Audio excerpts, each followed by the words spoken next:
Mais comment ce petit garçon de 2 ans a-t-il bien pu disparaître? Aperçu pour la dernière fois samedi après-midi dans le jardin de ses grands-parents, le petit Émile s'est volatilisé et malgré toutes les recherches, n'a pas encore été retrouvé. Il faut dire que les experts s'accordent à dire que les recherches sont difficiles à cet endroit-là. Son sort préoccupe tout le village et désormais la France entière, mais où est donc le petit Émile, 2 ans et demi, qui a disparu ce samedi après-midi? Tranquillement en train de jouer dans le jardin de ses grands-parents, le garçonnet aurait profité d'un moment sans surveillance pour disparaître. Bon marcheur, selon le maire de la commune du Vernet, le petit garçon pourrait être parti seul et aurait été aperçu à proximité par 2 témoins. Mais à 2 ans et demi, difficile pour lui de parcourir des dizaines de kilomètres, surtout dans ce village si escarpé. Les sauveteurs ont donc intensifié leurs recherches ce lundi matin, notamment en élargissant le périmètre de recherche et en faisant appel à une équipe cynophile.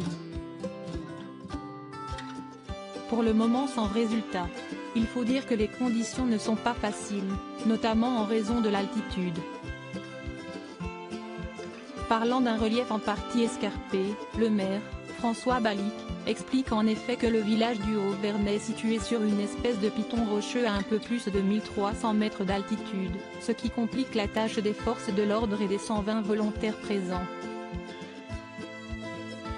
Et qu'en plus des ravins, des dénivelés et des pentes raides, le petit garçon peut s'être caché dans une zone boisée autour du village.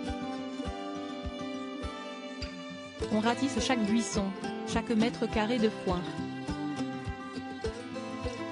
On a vu les zones les plus dangereuses où il aurait pu glisser. Point. Il y a un terrain escarpé qui n'est pas très loin, décrit l'édile, très concerné par le sort de ce petit garçon. J'y suis moi-même allé. Il aurait pu effectivement glisser.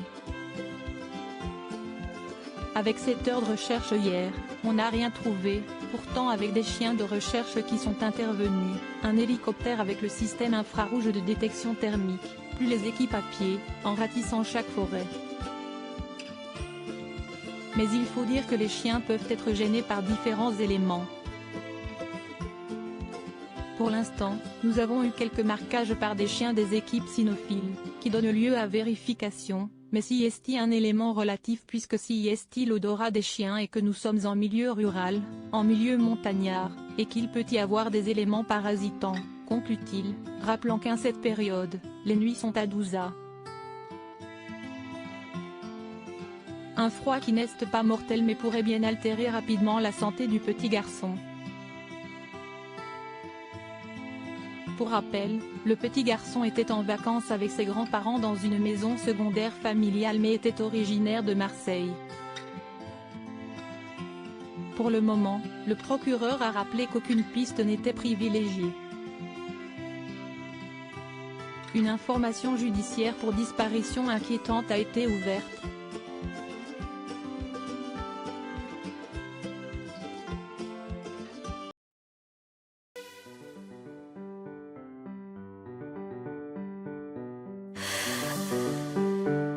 The man I love just had a heart